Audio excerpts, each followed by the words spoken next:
60 días, 80 días o a lo mejor menos, 40 días. Obviamente, si hay muerte eritrocitaria, pues hay un incremento de la eritropoiesis con la consecuente reticulocitosis. Se están muriendo los eritrocitos, la médula ósea lo que hace es septuplicar su producción, ¿sí? Y se dice que cuando la hemólisis es igual a la eritropoiesis, a eso se le llama hemólisis compensada. Lo que le pasa todos los días a ustedes y a mí. Todos los días estamos hemolizando. 10% de los eritrocitos o menos. Pero nuestra médula ósea está respondiendo correctamente. Entonces, la hemólisis fisiológica que nos está pasando es compensada. Por eso se llama hemólisis compensada. Ahora bien, cuando la muerte de los eritrocitos, o sea, cuando la hemólisis de los glóbulos rojos es mayor que la eritropoiesis, es decir, que la producción de eritrocitos, a eso se llama anemia hemolítica. Las anemias hemolíticas se pueden clasificar de dos maneras. Las anemias hemolíticas congénitas o hereditarias y las anemias hemolíticas adquiridas por causas diversas.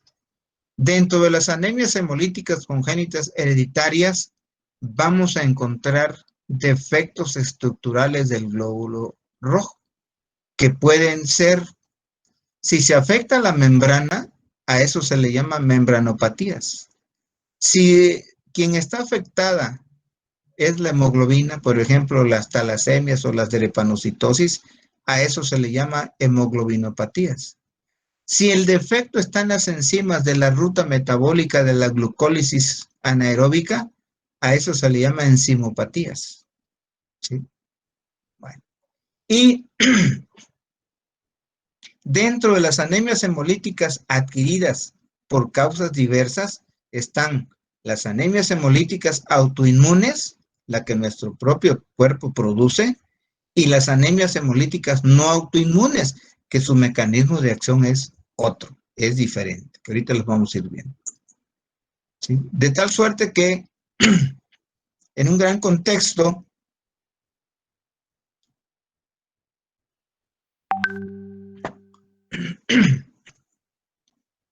las anemias hemolíticas las podemos clasificar desde el punto de vista etiológico en intracorpusculares y extracorpusculares.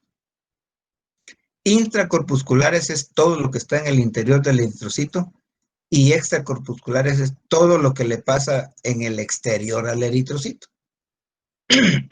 Desde el punto de vista fisiopatológico, las podemos clasificar en intravasculares, toda la hemólisis que está dando dentro del vaso sanguíneo de manera exagerada, o extravasculares, toda la hemólisis que se está dando fuera de los macrófagos del vaso.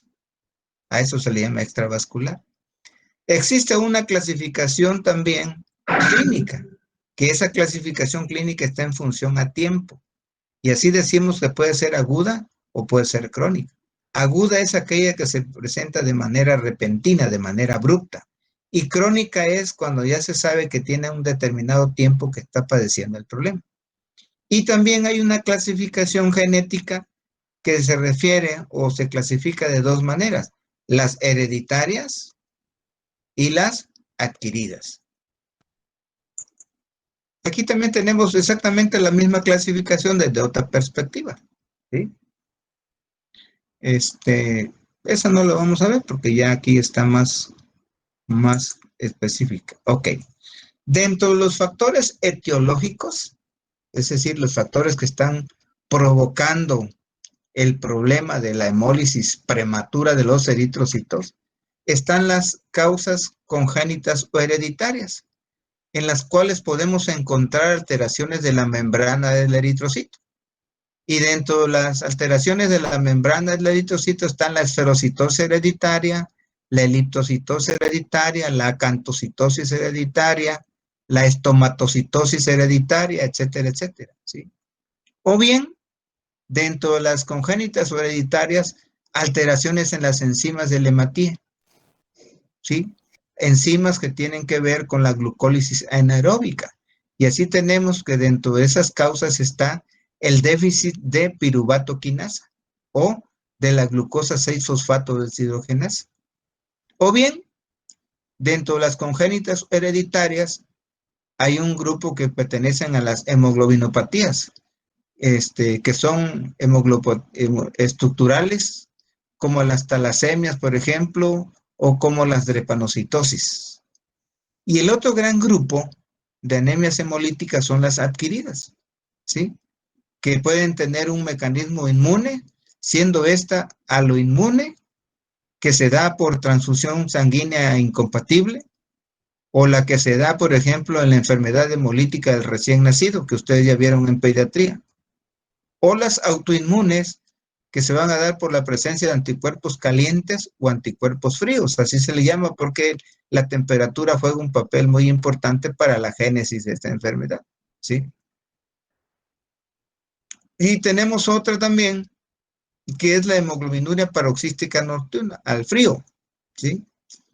O aquellas que son producidas por fármaco, por ejemplo, la penicilina, la fametildopa, etcétera, etcétera, son medicamentos que se están considerados como hemolíticos. Otro gran mecanismo de producción de las anemias hemolíticas inmunes son las mecánicas.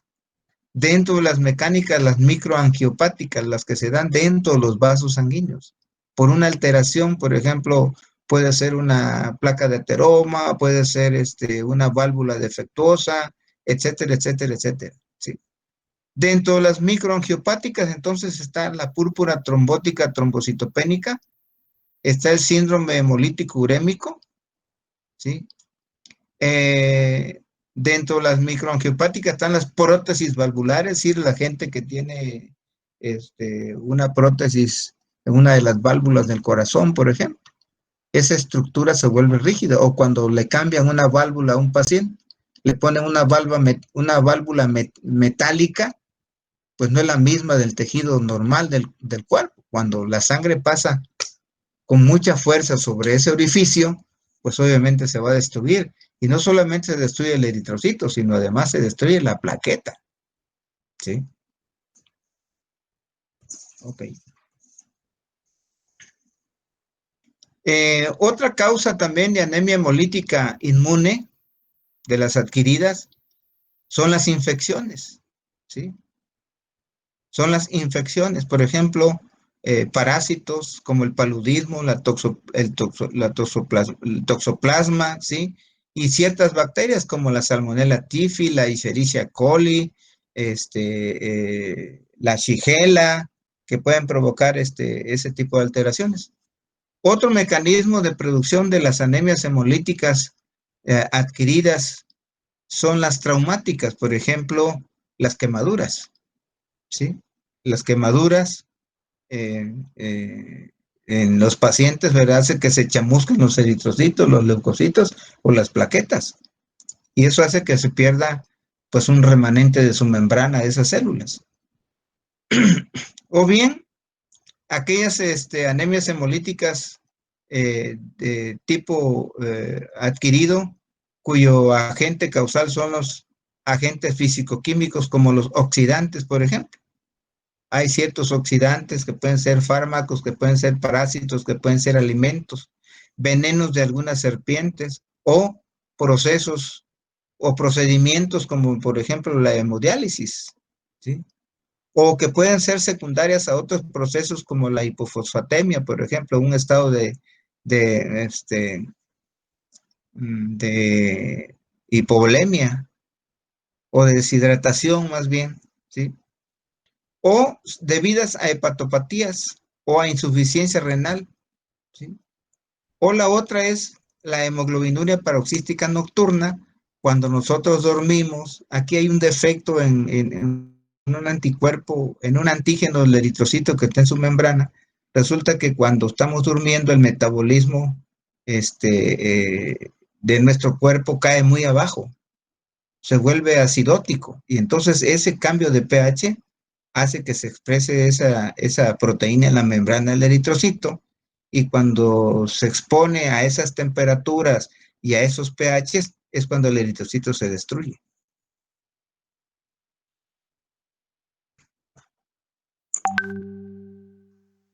Estos son el resto de anemias hemolíticas adquiridas, que ya vimos algunas de ellas. Sin embargo, las vamos a reafirmar, ¿sí? Las anemias hemolíticas adquiridas de tipo autoinmune pueden ser por anticuerpos calientes, como la anemia hemolítica autoinmune, el síndrome de Evans-Fischer. Aquí en el síndrome de Evans-Fischer lo que va a haber es anemia hemolítica más trombocitopenia, ¿sí?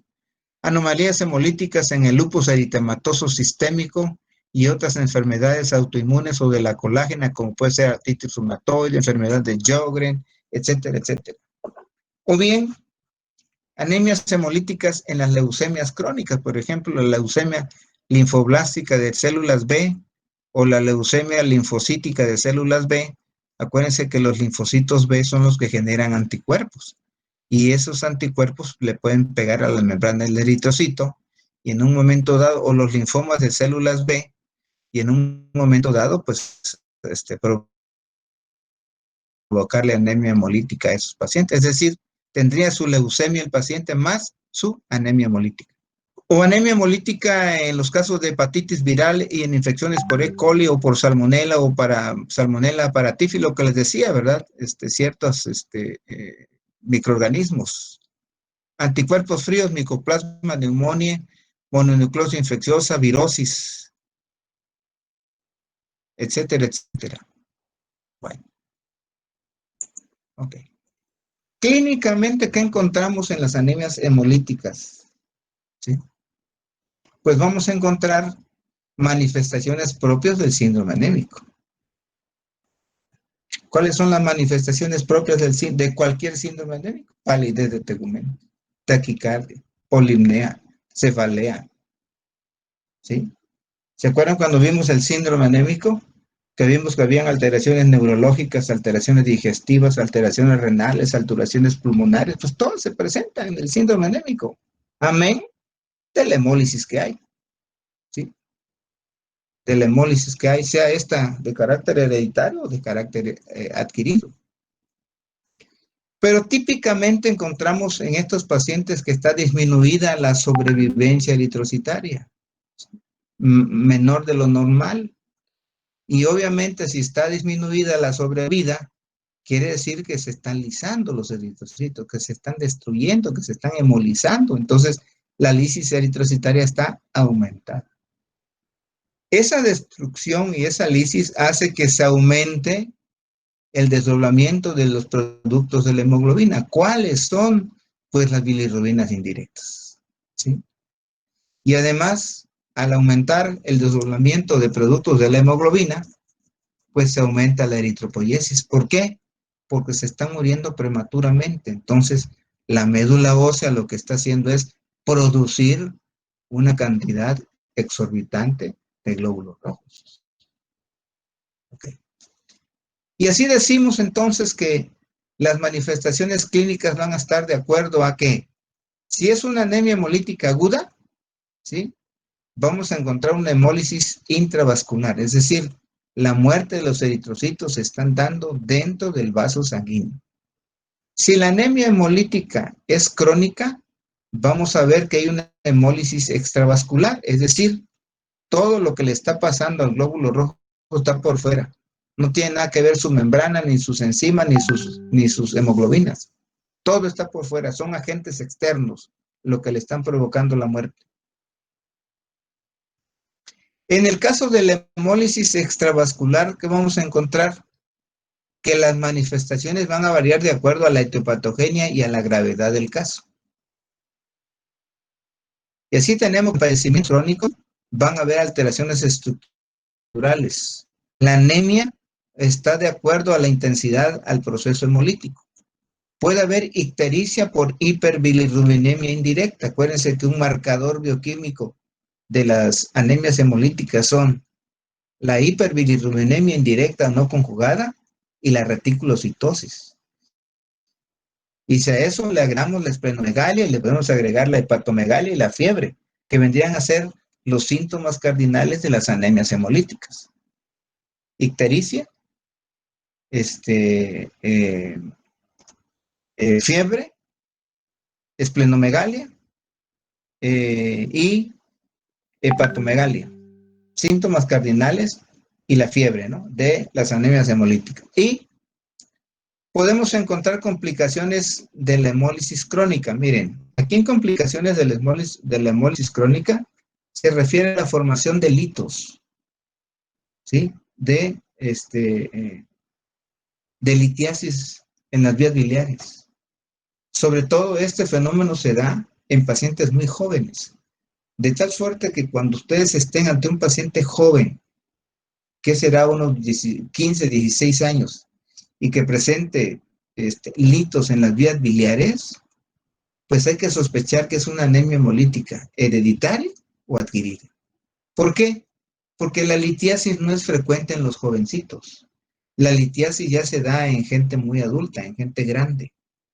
Entonces, una sospecha de litiasis en las vías biliares en un joven nos hace sospechar una anemia hemolítica de tipo hereditario o de tipo adquirido.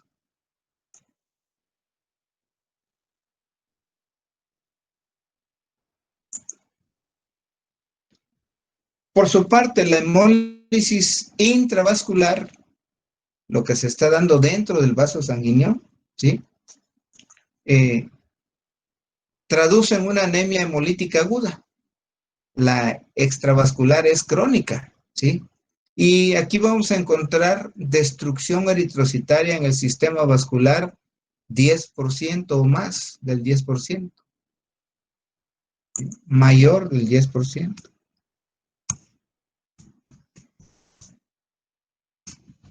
Mayor del 10%. Y al haber una destrucción mayor del 10% dentro de los vasos sanguíneos, como consecuencia encontramos hemoglobinemia, es decir, hemoglobina en la sangre. Y como esa cantidad de hemoglobina se filtra al riñón, vamos a encontrar hemoglobinuria, que la hemoglobinuria no es más que la orina oscura, ¿sí? Y se va a presentar de manera aguda el síndrome anémico, y se da en instantes, ¿sí? Ok. Y esa instalación aguda del síndrome anémico se caracteriza porque va a haber astenia, calosfríos, fatiga muscular, palidez, no lleva acento, palidez, palpitaciones, insuficiencia renal aguda y shock hipovolémico por la muerte repentina, prematura de los glóbulos rojos, porque la instalación es muy abrupta, es aguda, es en poco tiempo.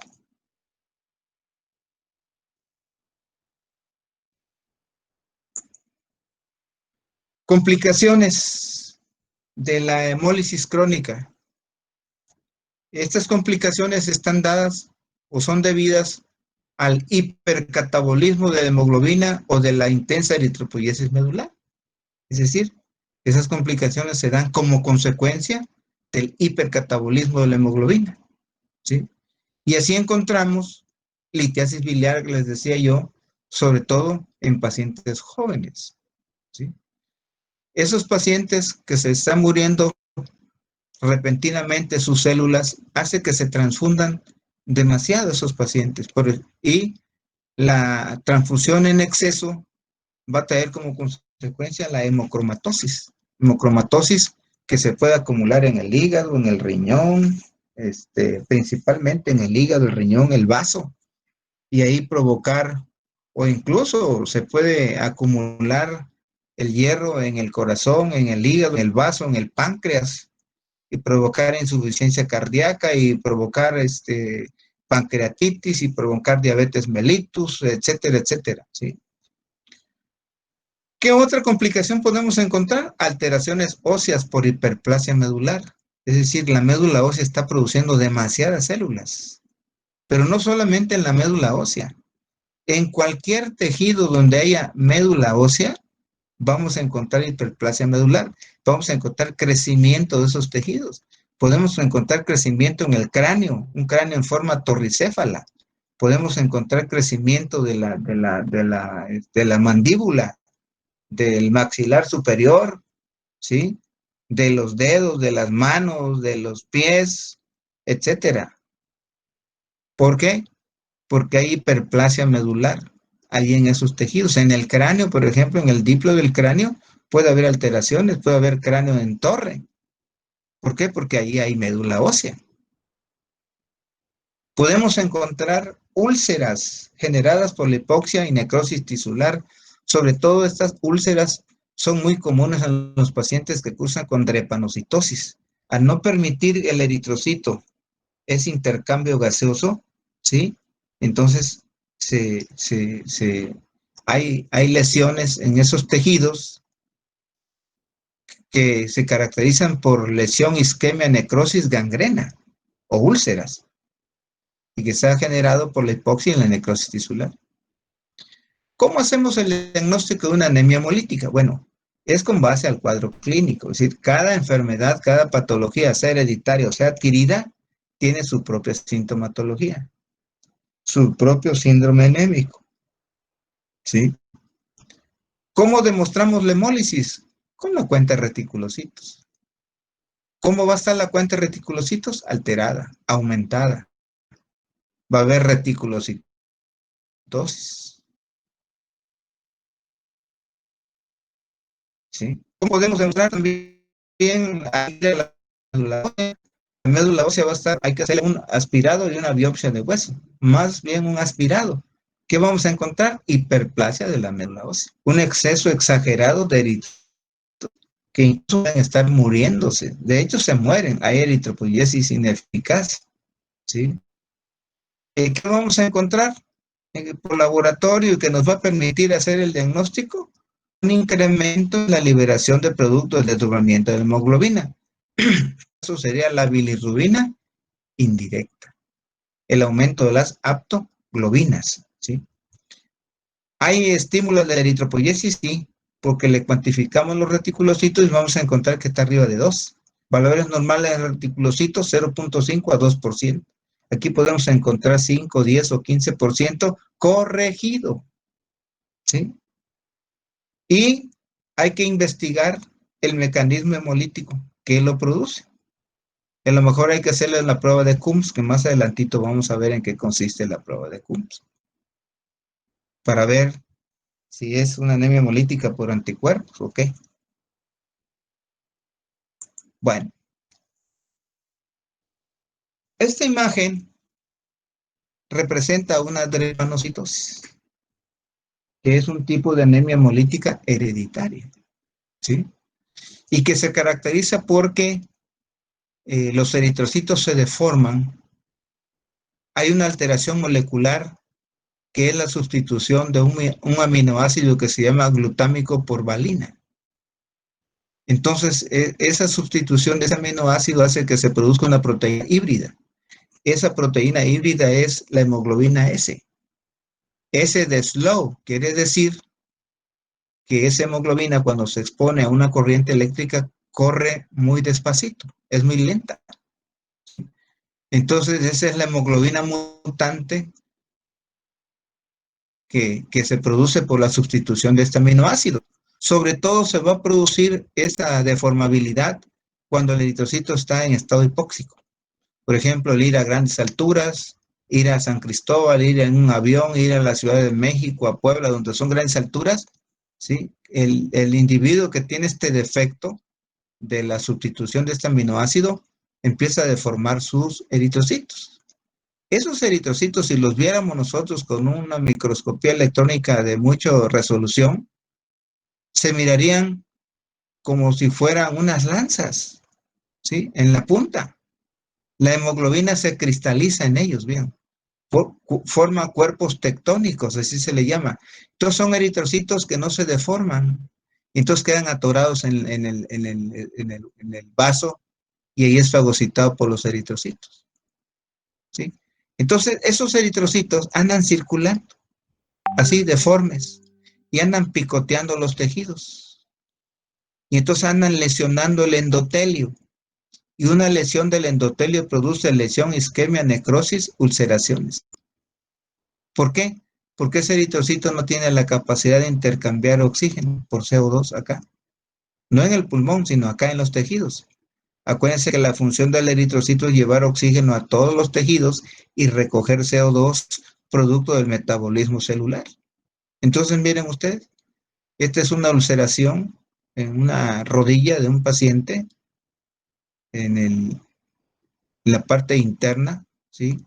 Que fue provocado por una drepanocitosis, precisamente por una drepanocitosis.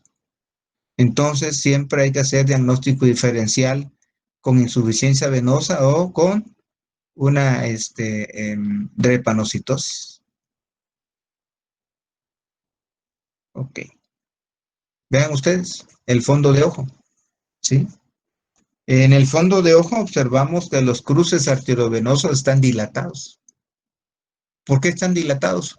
Porque esa cantidad exagerada de eritrocitos deformes, falciformes, anemia hemolítica drepanocítica se le conoce como anemia de células falciformes, ¿sí? Ese exceso de células, pues no puede, como les dijera, transportarse correctamente, están deformes, andan golpeando, andan picando, andan picoteando el endotelio y le van a provocar a los tejidos inflamación, lesión, isquemia, necrosis con el tiempo, ¿sí? Entonces estos pacientes tampoco aquí en las células de la retina van a ser capaces de intercambiar oxígeno con CO2. El paciente puede expresar visión borrosa. Pero vean el ensanchamiento de los cruces arteriovenosos. Los vasos sanguíneos se ensanchan, se dilatan, porque tratan de transportar ese exceso de glóbulos rojos deformes. Incluso puede haber sangrados en esos pacientes, ¿sí? Entonces el fondo de ojo es tan importante en hematología estudiarlo porque vean cuánta información nos da. Por laboratorio, le vamos a realizar su citometría hemática completa al paciente y vamos a encontrar anemia normocítica, normocrónica. Es decir, tiene buen tamaño y buen color el eritrocito. Entonces, ¿por qué hay anemia? Pues hay anemia porque los eritrocitos se están muriendo prematuramente. Los pocos que quedan son de buen color y de buen tamaño. Lo mismo que pasa en la insuficiencia renal crónica. La diferencia ya es que es la deficiencia o la poca cantidad de eritropoyetina que estimula la médula ósea. Aquí es otro su mecanismo de acción. Vamos a encontrar por citometría hemática reticulocitos, es decir, hay que cuantificar los reticulocitos y vamos a encontrar que está por arriba del 2%. Valor normal de reticulocitos 0.5 a 2%. Aquí podemos encontrar 5, 10 o 15%, incluso corregidos, ¿sí? Presencia de proeritroblastos, es decir, de células precursoras de los eritrocitos, porque los eritrocitos al morirse están saliendo los proeritroblastos a sustituirlos. Muchas veces las fases de división se obvian. Eritroblasto basófilo, policromatófilo, ortocromático, reticulocito, eritrocito. Se obvian muchas veces. ¿Por qué? Porque hay una necesidad, ¿sí? Podemos encontrar que los eritrocitos tienen distinta forma y distinto tamaño. A eso se le llama anisopoiquilocitosis. El suero de estos pacientes es hemolizado, ¿sí? Hay mucha destrucción de eritrocitos. Obviamente la hemoglobina es menor de 15 gramos, por eso hay anemia, ¿sí? Podemos encontrar hemoglobinuria, es decir, hemoglobina en la orina, ¿sí? O hemoglobinemia, hemoglobina en la sangre. Vamos a encontrar hemosiderina en el sedimento urinario. Cuando se solicita un examen general de orina y se centrifuga esa orina, vamos a encontrar en el sedimento urinario hemosiderina. Acuérdense que la hemosiderina es un tipo de transferrina de la médula ósea, de los riñones, principalmente de la médula ósea, ¿sí?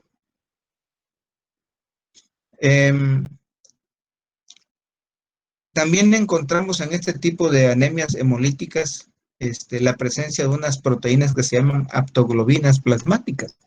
Las aptoglobinas plasmáticas se producen en demasía cuando anda la hemoglobina libre circulando. Cuando la hemoglobina anda en la sangre circulando libre puede ser muy tóxica. Entonces, por eso las aptoglobinas son proteínas que captan a la hemoglobina precisamente para que no causen daño. Y obviamente, como producto del catabolismo de las bilirrubinas, producto del catabolismo del desdoblamiento de la hemoglobina, está la bilirrubina indirecta elevada, de tal suerte que esos son marcadores bioquímicos por laboratorio, es decir, nos va a ayudar a hacer diagnóstico. Hay una prueba, es decir, cuando se sospecha de una anemia hemolítica por anticuerpos, isoanticuerpos o aloanticuerpos, se utiliza una prueba que se llama la prueba de Coombs, que la prueba de Coombs tiene dos variantes. Una variante es la prueba de Coombs directa y la otra variante es la prueba de Coombs indirecta. La prueba de Coombs directa lo que hace es detectar anticuerpos pegados a los antígenos eritrocitarios, es decir, antígenos que están en la membrana de los eritrocitos. Entonces, esa reacción produce una reacción antígeno-anticuerpo. Cuando los eritrocitos quieren pasar por el vaso, son fagocitados muy fácilmente porque no pueden deformar su membrana. Y si no deforman su membrana, pues no pueden ceder oxígeno a los tejidos. De allí, por ejemplo, las complicaciones que hay en la drepanocitosis, ¿sí? Por eso se mueren los tejidos. Hay hipoxia tisular, hay lesión, isquemia, necrosis tisular. Okay. Es lo que sucede, por ejemplo, en los vasos sanguíneos de la retina del ojo. No hay intercambio gaseoso. Te doy oxígeno y me da CO2, por eso el paciente puede tener visión borrosa, ¿sí? Y la prueba de Coombs indirecta lo que hace es detectar anticuerpos libres, es decir, anticuerpos que andan en el plasma del paciente, no pegado a los eritrocitos, porque a eso le corresponde la prueba directa, sino la indirecta se refiere a las células que andan circulando, pero de manera libre, en el plasma, pues. A eso se le llama prueba de Coombs directa, aunque tiene varios,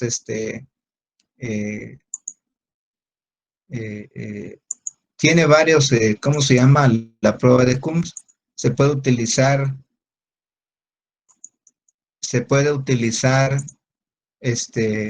tiene varias indicaciones, tiene varios usos, ¿sí? La prueba de Coombs indirecta, por ejemplo, se usa para investigación de anticuerpos como las IgM, no aglutinantes, las IgGA y las IgG, ¿sí? Se puede utilizar también para realizar pruebas cruzadas, sobre todo en pacientes politransfundidos, o para escoger sangre compatible, ¿sí? O bien para determinar fenotipos eritrocitarios. Ahí se utiliza la prueba de Coombs indirecta. Bueno, dentro de las anemias hemolíticas existen otro tipo de pruebas, ¿sí? Lo que vamos a hacer con los eritrocitos es someterlos a ciertas pruebas de resistencia. Entonces, a eso se le llama pruebas serológicas. Y lo que hacen estas pruebas, lo que detectan estas pruebas es detectar la sensibilidad de los glóbulos rojos a la lisis mediada por concentraciones mínimas de complemento. Eso se hace en el laboratorio. Y son tres representantes de las pruebas serológicas. La prueba de Ham, ¿sí? Que se basa en la susceptibilidad de los eritrocitos a la lisis en suero humano acidificado, ¿sí? Se considera la prueba diagnóstica. Entonces los eritrocitos son sometidos a esa acidosis para ver qué tan susceptibles son o qué tan propensos son a la lisis. Tenemos otra prueba que se llama prueba de la sacarosa. Se interpreta casi muy similar a la prueba de Ham. Y la prueba, digamos, más sofisticada y la prueba que hoy día los grandes laboratorios utilizan para medir la sensibilidad de los glóbulos rojos a la lisis es la citofluorometría, ¿sí? Esta prueba obviamente se hace con anticuerpos monoclonales.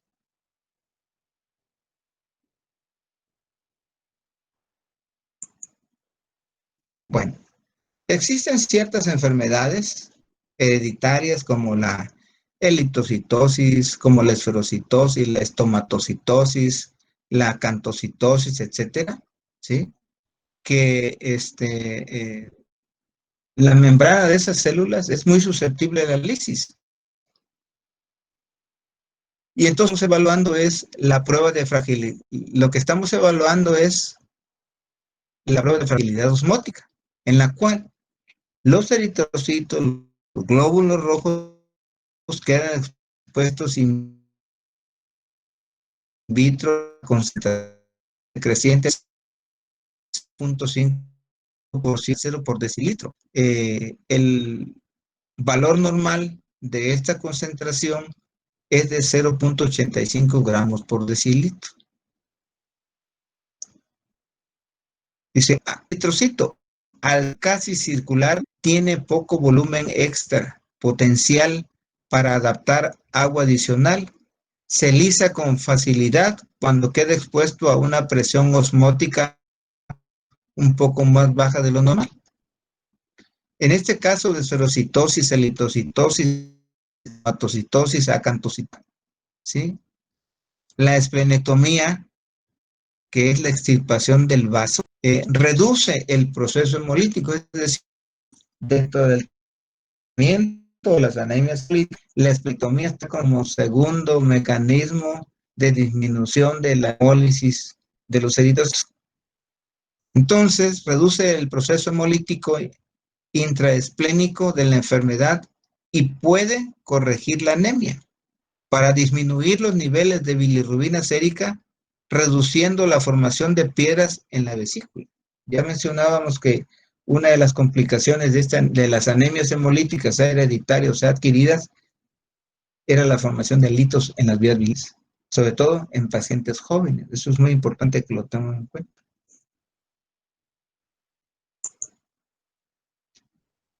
Bueno, ya esta ya la revisamos.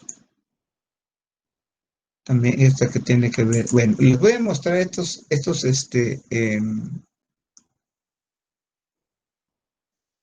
diapositivas, estas imágenes, esta morfología de los eritrocitos, ¿sí? En primera diapositiva hay unos acantocitos, ¿ya lo vieron? Estos espiculaditos, ¿sí? Aquí en los acantocitos vamos a encontrar que hay alteraciones en la membrana del eritrocito. Eso es lo que sucede. Se da por acumulación de colesterol en la bicapa de la membrana, afectando la función y la estructura del eritrocito, ¿sí? Eso se le llama acantocitosis. Entonces, acúmulo de colesterol, es decir, una persona que curse con hiperglicemia puede tener este defecto en los eritrocitos, porque la grasa que tiene es directamente proporcional a la bicapa lipídica. Entonces, se acumula mucho colesterol en la capa y por eso expresa el eritrocito de esa forma. Esta otra diapositiva se llama estomatocitosis hereditaria. Vean, el eritrocito tiene como si fuera una forma de boquita, ¿sí? No es más que la hemoglobina que se remangó.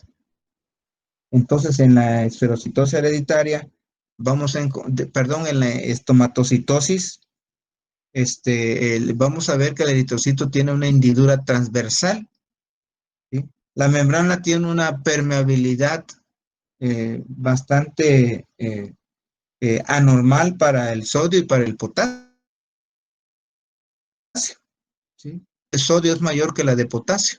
Entonces, le entra mucha agua porque acuérdense ustedes que el sodio arrastra agua. Entonces puede hinchar al eritrocito y lo hemoliza y lo destruye. Es decir, ocasiona una sobrehidratación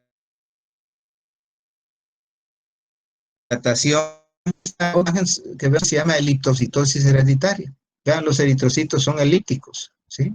Son diferentes a todas estas, ¿no? Todas son anemias hemolíticas hereditarias, ¿sí? Eh, entonces lanzan los eritrocitos una, como si fuera un eritrocito. Aquí lo que hay es que hay una inestabilidad térmica a dos proteínas del citoesqueleto de la membrana del eritrocito. Una que se llama espectrina. La misma espectrina tiene una enzima que se llama tripsina y la destruye. Entonces, esa tripsina que destruye a la espectrina, pues hace que toda la estructura del eritrocito se deforme y adopte esta imagen que estamos viendo acá, ¿sí? Esta es bueno, estos son esquistocitos. Esto no es tanto hereditario, ¿sí? Sino que estos son esquistocitos que hay muerte de los eritrocitos en una anemia hemolítica microangiopática como la que se observa, por ejemplo, en la coagulación intravascular diseminada. Eso lo vamos a dejar aparte. Esto se llama esferocitosis hereditaria. Vean, los eritrocitos son más pequeñitos y más llenitos, ¿sí? La concentración de la hemoglobina es mayor que el resto. Son esféricos y además tienen una concentración mayor de hemoglobina. Eh, esferocitos, entonces son eritrocitos microcíticos, ¿sí? Pero con una concentración de una hemoglobina, una concentración media de hemoglobina globular mayor, por eso se ven así. Se ven esferocitos, pero además se ven un color más intenso, un colorcito más intenso, ¿sí? Y esta es la drepanocitosis, en la cual va a haber la sustitución de un aminoácido glutámico por una valina. Hace que la membrana del eritrocito se deforme cuando cae en estado hipóxico, ¿sí? Esos eritrocitos son muy peligrosos si andan circulando, porque además son miles de millones de eritrocitos que andan circulando y andan lesionando los endotelios. Y al lesionar los endotelios producen inflamación, dolor, hay rubor, hay calor, ¿sí? Y tienden a que haya agregación plaquetaria, por eso la drepanocitosis puede haber trombosis.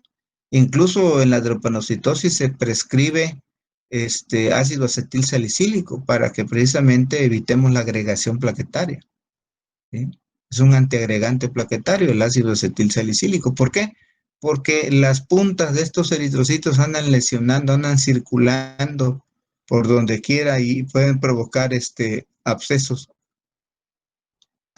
maleolares, por ejemplo, y que como consecuencia de ello traería claudicación intermitente.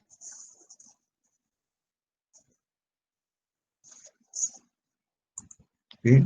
Vean ustedes estas imágenes, si son observadores, hay una protrusión mandibular, ¿verdad? Del paciente, ¿sí?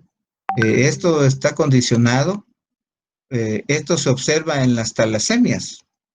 ¿Por qué? Porque en las talasemias hay una gran hiperfunción, hiperplasia de glóbulos rojos que hace que haya hematopoiesis extramedular en exceso. Pueden crecer los pómulos, pueden crecer las mandíbulas, pueden crecer la mandíbula inferior, puede haber hipertrofia gingival, desviación del puente de la nariz, deformabilidad del puente de la nariz, puede haber cráneo torricéfalo, porque acuérdense que en el cráneo hay hematopoiesis, hay médula ósea. La médula ósea está en los huesos largos, en los huesos planos, en los huesos de la cadera, en las costillas, en el esternón, en los húmeros, ¿sí? En el fémur, etcétera, etcétera. Entonces está dado por eso el mecanismo. Y este de acá son las lesiones que producen los drepanocitos. Vean ustedes, esos drepanocitos que andan recorriendo estos tejidos, vean las lesiones que le provocaron. ¿Sí? Hay dolor, hay calor, hay rubor en este niño, ¿sí? Por eso hay que prescribirle su ácido acetil salicílico para evitar la trombosis, porque la lesión del endotelio es más que evidente.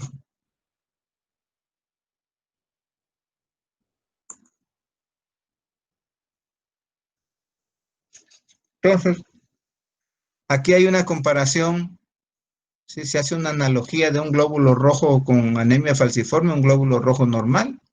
En el caso de la anemia de células falciformes, encontramos una hemoglobina S, una hemoglobina anormal, dice. Y se va a dar, dice, cuando esto sucede, el oxígeno no llega a los tejidos cercanos y causa ataques de dolor repentino severo llamado crisis de dolor. Sí, aquí está, miren, se están acumulando los eritrocitos, no pueden circular. Ese acúmulo de eritrocitos puede generar trombosis. En cambio, un glóbulo rojo normal circula libremente, ¿verdad? Y la hemoglobina es normal, no hay ningún problema. Sin embargo, en la drepanocitosis, los glóbulos rojos anormales están bloqueando la circulación. Por eso hay necrosis, hay lesión, hay isquemia, por eso hay ulceraciones en los miembros.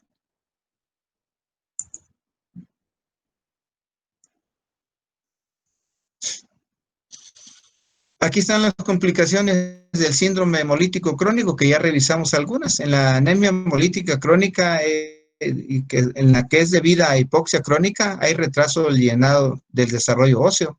Ya vimos, puede haber cráneo torricéfalo, puede ser macrognatia, crecimiento de la mandíbula, de las manos, desarrollo atrasado de las gónadas, úlceras maleolares.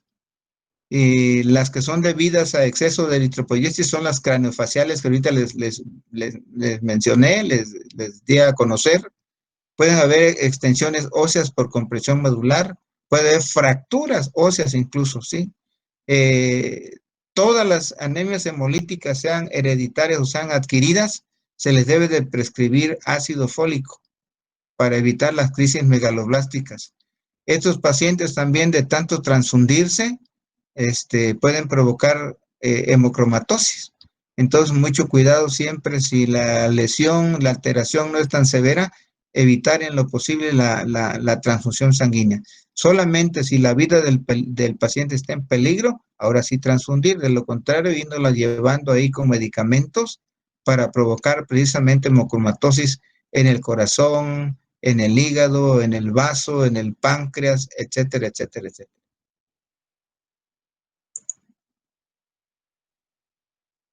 Bueno, aquí está un poquito el tratamiento. ¿Qué es lo que debemos de hacer? Pues tratar la causa, ¿verdad? Sí, en general, el tratamiento de las anemias hemolíticas varía dependiendo de la etiología. Por ejemplo, las anemias hemolíticas inmunes, tratar la patología subyacente, prescribir esteroides, que ahorita los vamos a ver.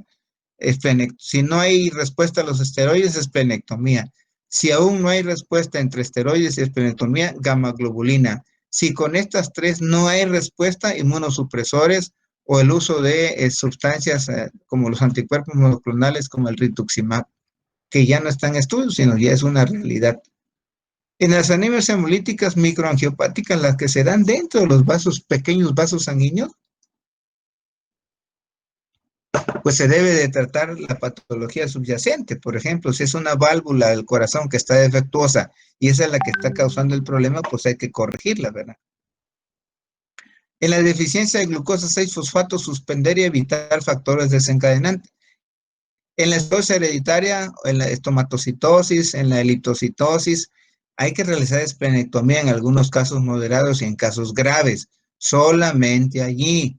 Si el paciente nace y tiene esclerosis hereditaria y tiene una hemoglobina de 11 y tiene un ligero tinte ictérico, pues no le hagamos nada, así lo dejemos, no le va a suceder nada, no se va a morir. Lo único que le tenemos que aconsejar es que no se vaya a casar con una mujer que tiene la misma alteración genética, porque entonces eh, dos, eh, dos sustancias, digo dos seres que tienen el mismo problema, pues van a generar un homocigoto. Ellos son heterocigotos. Entonces el bebé se va a morir en útero, se va a morir al nacer, etcétera. En las hemoglobinopatías, transfusión y ácido fólico. Hemoglobinopatías como las drepanocitosis, las talasemias, hay que transfundir y a todas las anemias hemolíticas en general, todas sean hereditarias o adquiridas, ácido fólico, ¿sí? Bueno, y la hemoglobinuria paroxística nocturna le tenemos que dar un anticuerpo o el rituximab, incluso todavía que ya no está en estudio, que ya es una realidad, el eculizumab, ¿sí? También se puede dar.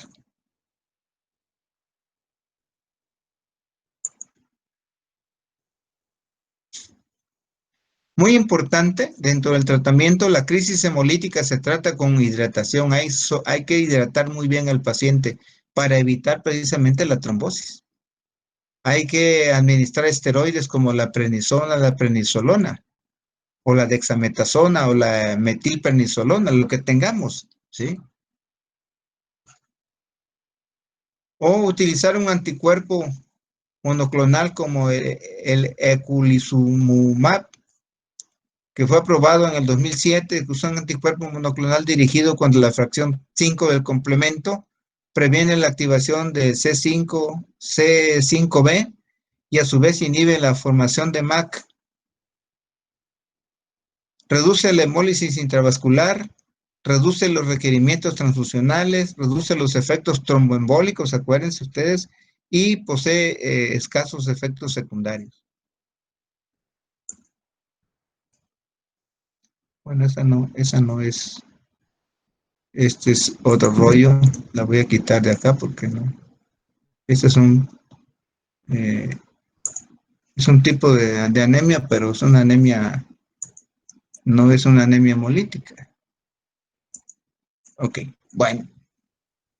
El tratamiento médico quirúrgico, el tratamiento medicamentoso de las anemias hemolíticas, sobre todo las anemias hemolíticas adquiridas, las inmunes, ¿sí?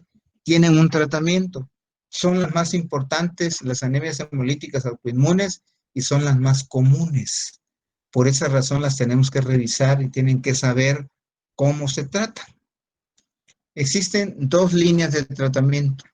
La primera está representada por la prednisona en dosis de 1 a 2 miligramos por kilogramo de peso por día, por vía oral por 4 a 6 semanas. Si no tenemos prednisona, le damos metilprednisolona, ¿sí? A la dosis de 2 a 4 miligramos por kilogramo de peso por día cada 6 horas. No las dos, cualquiera de las dos. Una es por vía oral y la otra es por vía endovenosa, ¿sí? Cada 6 horas. Aquí es IV. Dice 2 kilogramos de peso por día. IV, IV cada 6 horas. Dice, esta dosis inicial debe mantenerse hasta alcanzar un hematócrito de 30 y hemoglobina mayor de 10. El objetivo es que haya un hematócrito de 30 y una hemoglobina mayor de 10 en los pacientes que cursan con esta anemia hemolítica de tipo inmune, ¿sí? En casos de que el paciente esté cursando con una situación grave, se deben de administrar los esteroides por vía endovenosa, como pusimos acá, por ejemplo, ¿sí? La metilprednisolona. Una vez controlado el proceso hemolítico, reducir esteroides a razón de 2.5 a 5 miligramos por día, cada semana, ¿sí? Se debe de monitorizar al paciente con hemoglobina, hematócrito y reticulocitos. Acuérdense ustedes que dos pivotes esenciales o un pivote metabólico importante es la cuenta de reticulocitos. En una anemia hemolítica, cualquiera que sea su origen, va a haber reticulocitosis. Hasta lograr dosis mínima, eficaz, la que debe de mantenerse por 12 hasta 18 meses. Otros autores señalan que la dosis máxima para el tratamiento debe ser de 15 miligramos por día. Durante el tratamiento con esteroides, se deben de prevenir infecciones, ¿sí? Acuérdense que los corticoides son inmunosupresores, entonces afectan la fagocitosis, afectan la función de las células blancas. Y monitorear otros efectos adversos como la hiperglucemia, la hipertensión arterial, las alteraciones del crecimiento y desarrollo, la aparición de cataratas e hipertensión ocular, sobre todo en pacientes pediátricos. Acuérdense que los corticoides condicionan hiperglicemia, hipertensión arterial, ¿sí? La transfusión de concentrados eritrocitarios se reserva para los casos que cursan con anemia grave, que comprometen la vida del paciente. Se deben de administrar pequeños volúmenes de paquete de glóbulos rojos, suficientes para corregir signos de hipoxia y evitar la carga circulatoria, así como la estimulación de autoanticuerpos mediados por la transfusión. Bueno, ya le dimos sus corticoides, no respondió el paciente, ¿sí? Porque según los autores hay de un 20 a un 25% de los pacientes con anemia hemolítica autoinmune que hace corticoresistencia, son resistentes a los corticoides. Dice, para ello se requiere dosis altas de mantenimiento.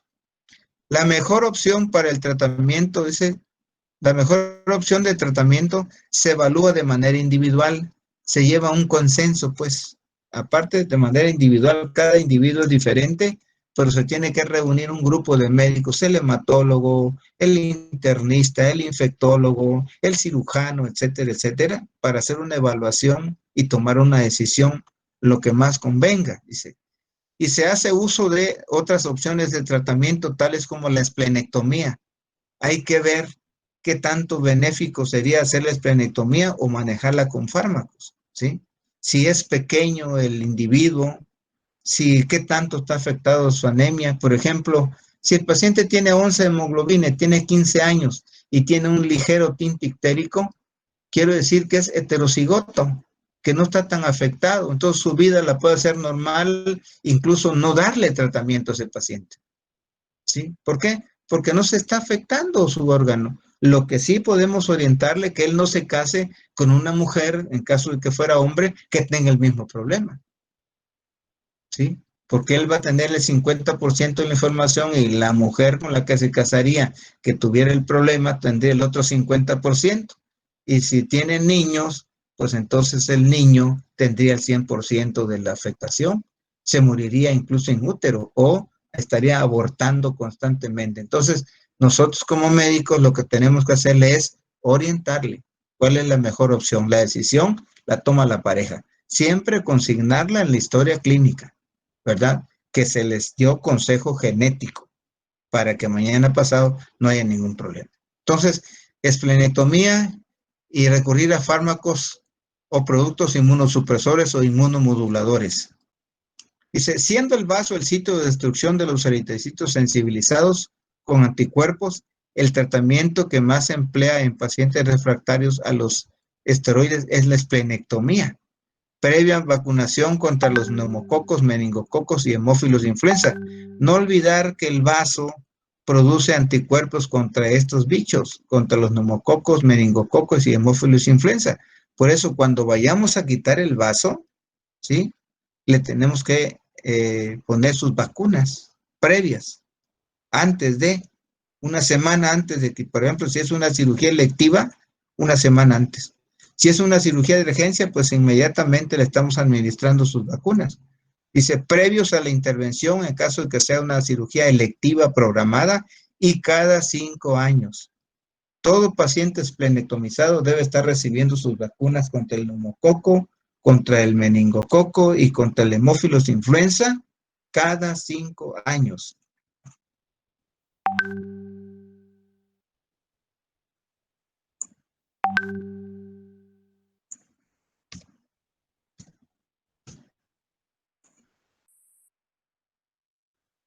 Se debe orientar al paciente en caso de infección y fiebre en el uso de antibióticos.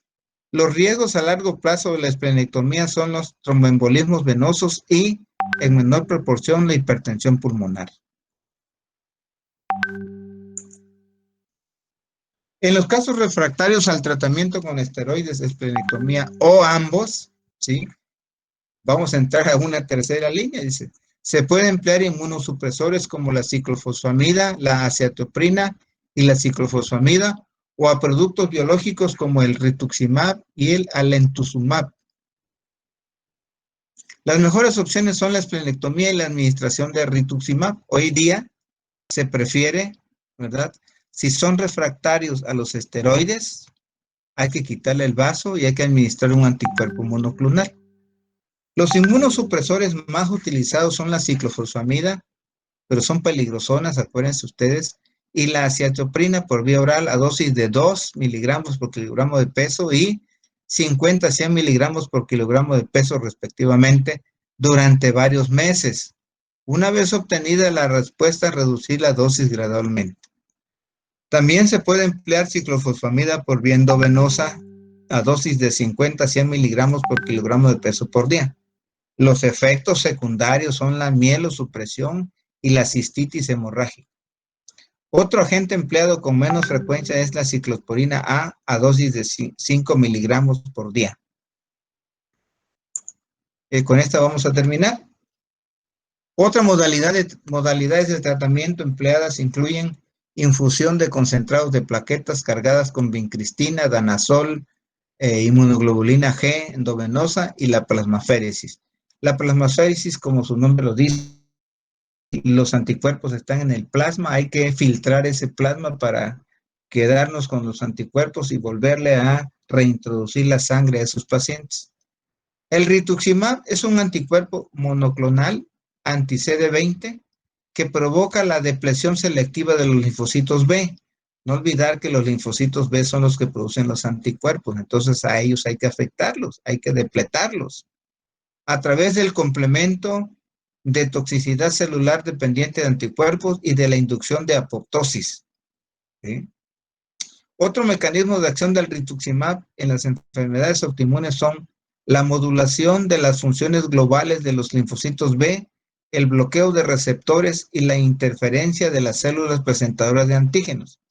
La dosis es de 375 miligramos por mes semanales por 4 semanas después de la vacunación antineumocócica y antihemófilos influenza. Otro producto biológico administrado en estos padecimientos y que es novedoso también es el alemtuzumab.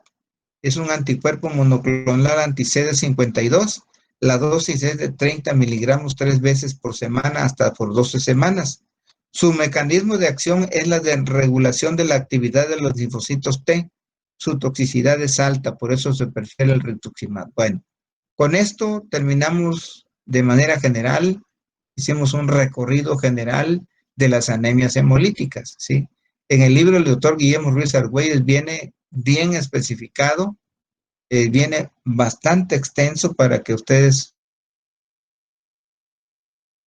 puedan apropiarse de allí el conocimiento. No se olviden que toda la patología va a ser extraída para los exámenes del libro del doctor Guillermo Ruiz Argüelles, que se llama Fundamentos de Hematología. ¿Habrá alguna pregunta, algún comentario, jóvenes? No, doctor, gracias. No, doctor. Bueno, entonces, por favor, les pido que estudien para que vayan entendiendo estas cosas de las anemias ferropénicas, megaloblásticas y las anemias hemolíticas. Mañana vamos a entrar a platicar sobre las leucemias agudas, las linfoblásticas y las mieloblásticas, ¿ok? Entonces nos vemos mañana, si no hay otro asunto. Sí, doctor, gracias, hasta luego. Gracias, doctor. Ándale, pues. Hasta luego.